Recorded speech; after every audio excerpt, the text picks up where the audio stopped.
Pastor John Ahern of All Nations Church. He's a wonderful supporter of Israel and has been for many, many years. Has been standing with the people of Israel, the nation of Israel, and with the Jewish people. So thank you so much for everything you do, Pastor John.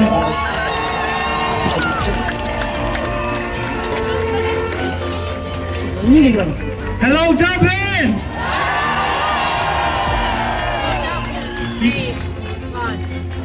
Let God arise!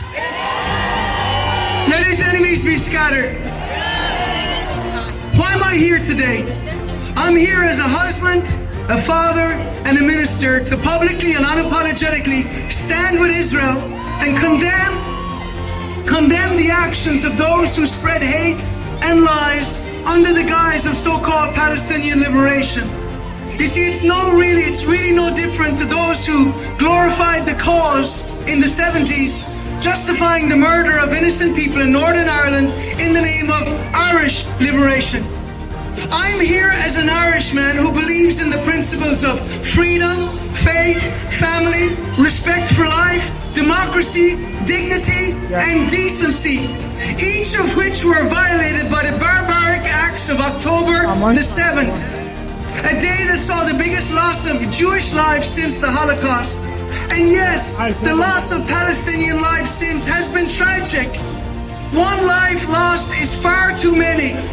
But it's wrong to draw an equivocation or equivalence between the actions of Hamas and the IDF. One actively targets civilians while the other seeks to avoid civilian death. I think it's important to make this distinction before we go any further, because while many people have died in Gaza since October the 7th, it's clear that the responsibility falls directly with Hamas, who instigated this conflict. And since that time, Israel have faced the quandary. Pretend October the 7th was a mass mental health incident, as many European governments have after terror attacks, or deal directly with the threat and face international censure. You know, personally, I'm tired of the propaganda, the lies, the misinformation, and the misrepresentation, and the shallow opportunism and point scoring engaged in by many over this last year, including many of our political elites, where attacking and demonizing Israel has simply become the latest trendy cause to support. Cynically used by Irish politicians in many instances in an effort to deflect from their own utter ineptitude. How about fixing the many pressing issues in this country before lecturing Israel? I mean, a government that can't even stop tents being put up in the Grand Canal want to fix the Middle East. I mean, in a way, you have to give a grudging respect to many of our far-left TDs, because at least they always hated Israel, and they did it long before it was cool. But now we have a government that are trying to out Sinn Féin, and I think that's quite pathetic. I mean, you might think that Israel deserves our support, even from the perspective of diversity, because if nothing else, it's a Western-style democracy surrounded by a literal sea of Muslim nations throughout the Middle East and North Africa, where there's a stifling consensus that Islam is the only answer. Many of these seeking to delegitimize and destroy Israel, and sadly now you can add European nations like Ireland, Spain, and Norway to that list. And that is not exaggeration or hyperbole, because recognizing a Palestinian state only serves to endorse the actions of terrorists. It is a faux compassion requiring no change on the behalf of the perpetrators of these heinous acts. Our unequivocal approval of a Palestinian state with no regard for who will run it or what it will stand for is an indictment of our moral bankruptcy and our misplaced compassion.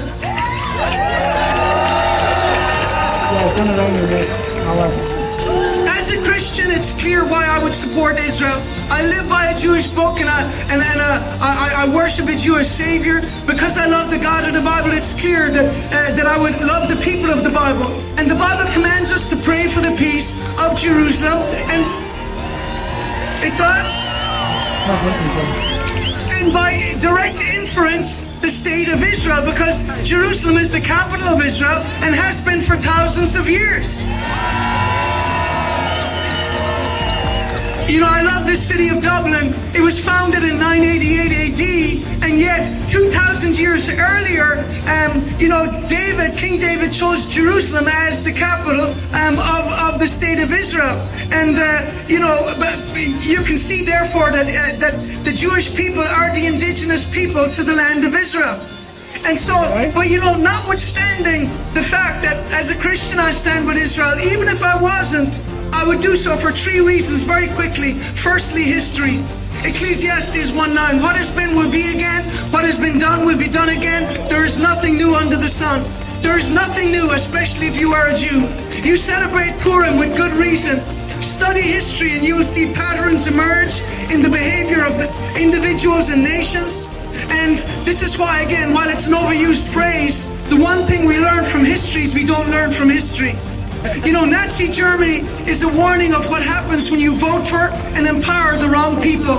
You elect leaders and they lead you and your nation to prosperity or poverty, to success or failure, cooperation or isolation, or as in the case of Nazi Germany, to devastation and destruction. Because when you view many of the German cities after the war, Dresden, Hamburg, Berlin, particularly in colorized videos, to witness the utter misery and devastation would make you weep. People's homes reduced to dust, ashes and rubble, and yet it was the understandable consequences of the actions of their leaders. And in many ways there are parallels to what we see today in Gaza, because too many times in our generation we look at the what and yet never consider the why. 2006, Gaza elected Hamas, a genocidal Islamic organization whose stated aim and goal is the destruction of Israel. It's in their very charter, and who have been consistent, if nothing, in channeling billions in funds to radicalize and indoctrinate their children into jihad, spending aid not on building infrastructure like schools and roads and hospitals, but rather building hundreds of miles of terror tunnels to kill Israelis and to pay families who succeed in doing so.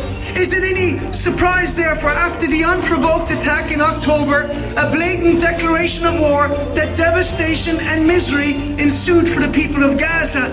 What is it about declaring war that we don't understand? It was the American Civil War General William Sherman who said, "War is hell." And truly, Hamas unleashed hell on the teenage participants of the music festival and the inhabitants of the border towns, where they live streamed the methodical rape, murder, beheading, and kidnapping of people simply because they were Jews.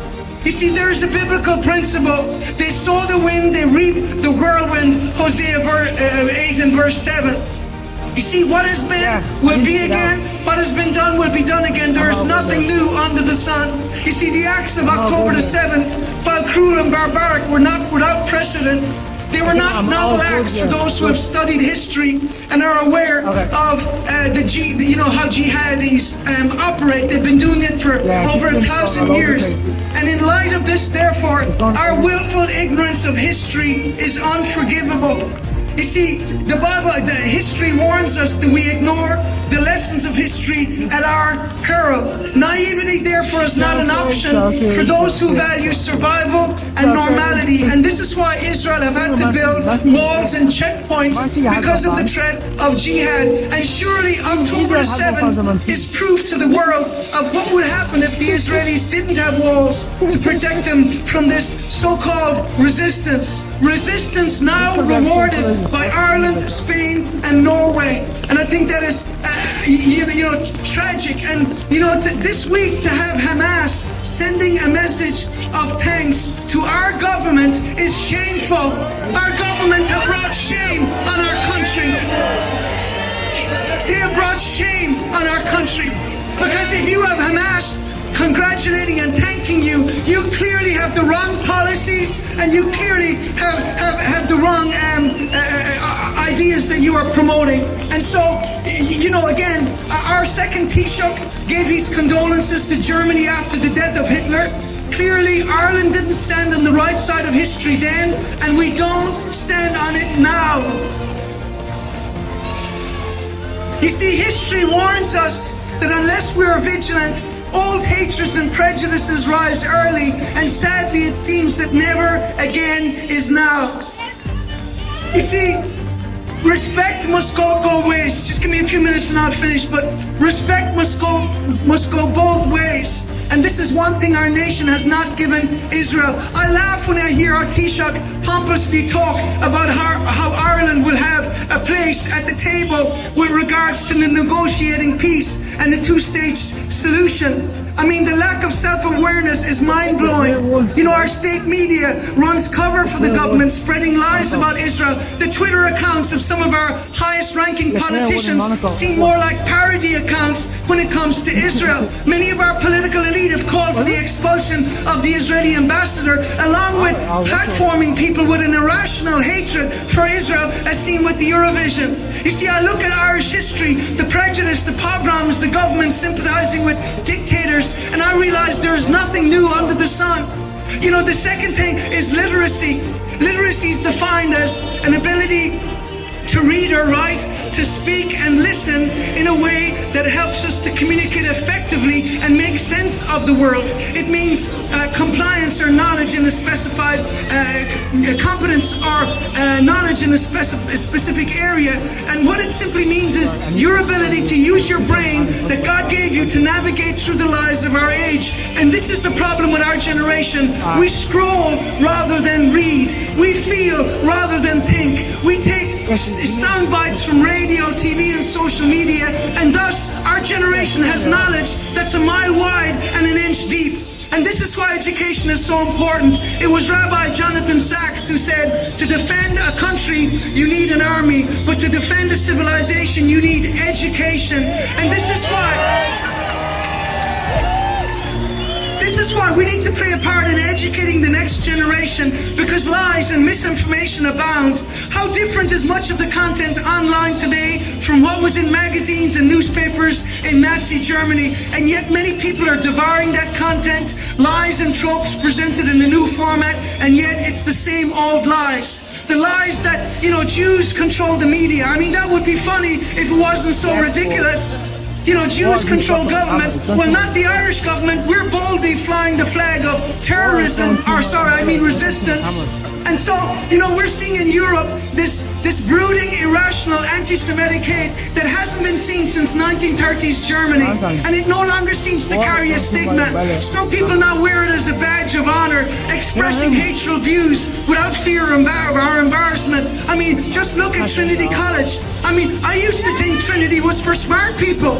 And yet, when you hear young people screaming for intifada, I mean, do they know what intifada means? It's about suicide bombing, it's about murder. I mean, speaking of justified resistance and the right to resist, just as the sign goes, rape is not resistance.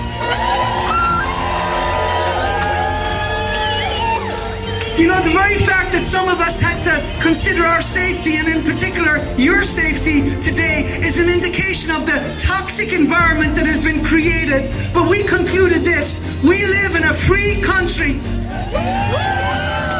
and fear and intimidation must never determine our decisions. And so we must stand, we must speak. And this is why literacy is important, because Adolf Hitler said this: he alone who controls the youth gains the future. You see, Hitler Youth had 100,000 members in 1936. You know, in 1933, 3 years later, every German child over the age of 6 had to join a Nazi youth group. By 1937, membership increased to 5.4 million and became mandatory in 1939. 98% of all kids, over 8 million, and the Nazis prohibited all other youth groups. And you know, and this is the tragedy, is that, you know, we have a generation right now that are being indoctrinated. You know, our premier college decided it's no longer acceptable to do business with Jews simply because they have the audacity to reside in their ancestral homeland. I mean, which of us as Europeans gets to tell Jews where they can and cannot live? Seriously. In light of the Holocaust, a little humility in the very least would be appropriate. And so, again, yes, free Palestine. Free Palestine from its Arab colonizers, you know? or to see Irish schools flying Palestinian flags, to see the INTO, Irish National Teachers Organisation website, essentially engaging in pro-Palestinian activism, teachers for Palestine with their anti-Semitic curriculum going into schools. It's simply an indication of the further politicization of education, at which point, we need to realize education is beginning to morph into indoctrination, where facts become secondary to ideology. And that leads me to the last point. Just give me 2 minutes. 3 reasons why I stand with Israel. The third one is ideology. Firstly, history. Second, literacy. Thirdly, ideology. Look at the ideology behind the BDS movement and Palestinian marches. In many instances, it's a mixture of Marxists, leftists, and Islamists. And if you doubt that, just look at some of the flags that have been flying through European cities. It is shameful to see the flags of terrorist organizations like Al-Qaeda and ISIS and others and Hezbollah flying in European cities. It is shameful. But many of these groups and individuals have an obsession not just with the fall of Israel, but the fall of Western civilization. And all of these groups accompanied by a sprinkling of naive, woke liberals who are too blind to see that they are simply useful idiots. And I would simply say to any of these groups like Queers for Palestine or whoever, if you decide to go to Gaza, you better bring a parachute. That's all I can say. But let me say this, if anybody think these marches are simply about Israel, they're deluded. Israel is just at the coalface in the war on the West.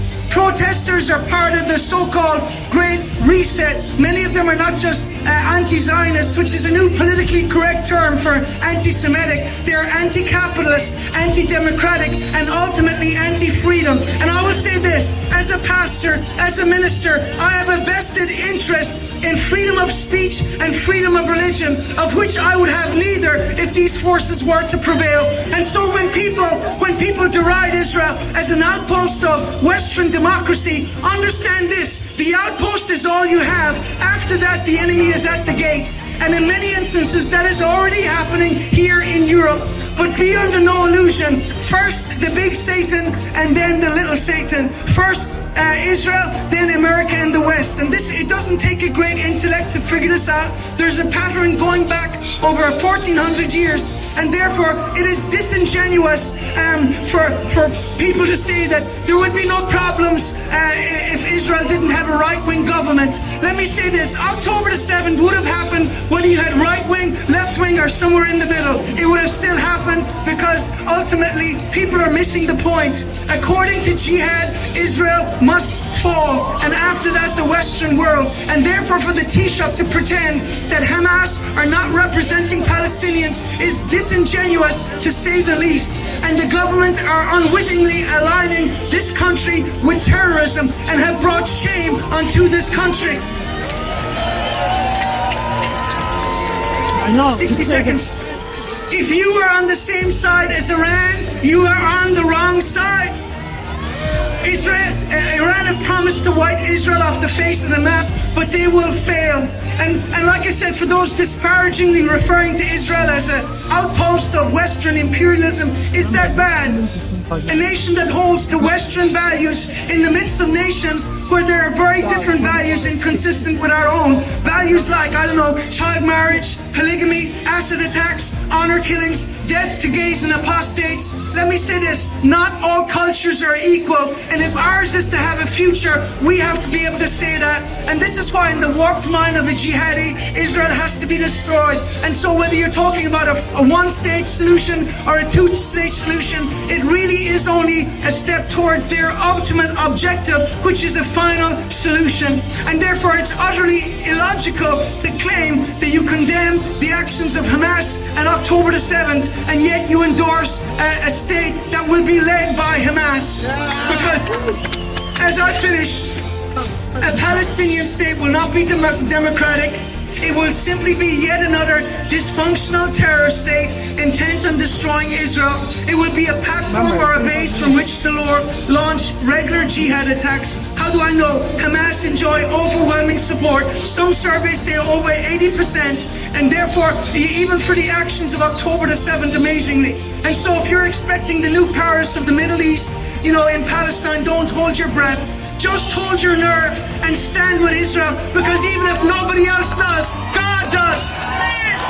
Thank you for that rousing speech, Pastor John Ahern.